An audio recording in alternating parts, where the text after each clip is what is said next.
Здравейте, мили приятели! Днес ще споделя с вас топ 5 симптома, които показват, че си на ръба на нервна криза. Номер 1.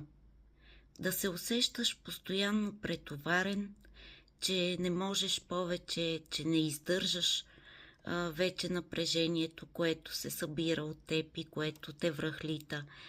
Да си казваш често: не мога повече, не издържам, искам това да свърши. И може би, ако си в такова положение пред нервен срив, често си казваш: наистина не мога повече. Симптом номер 2 е силната емоционална реакция, пресилената дори емоционална чувствителност, като често да избухваш в плач, често да се чувстваш тревожен, често да крещиш, да се изнервяш на най-малките неща. Ако имаш такива силно емоционални реакции, можеш да си отбележиш да и на този втори симптом.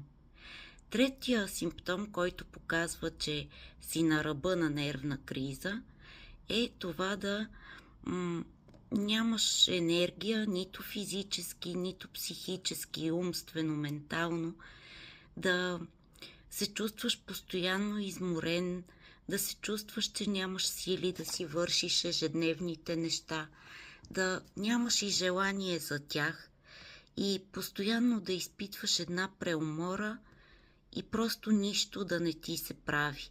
Дори нещата, които преди са ти харесвали, развличали са те и са те забавлявали. Четвъртия симптом, който показва, че си на ръба на нервна криза, е желанието за изолация.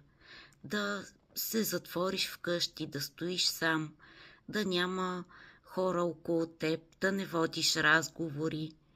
И тази изолация е много характерен симптом и показва именно това, че просто в момента нервната ти система е хиперпретоварена, имаш нужда от почивка и грижа за себе си.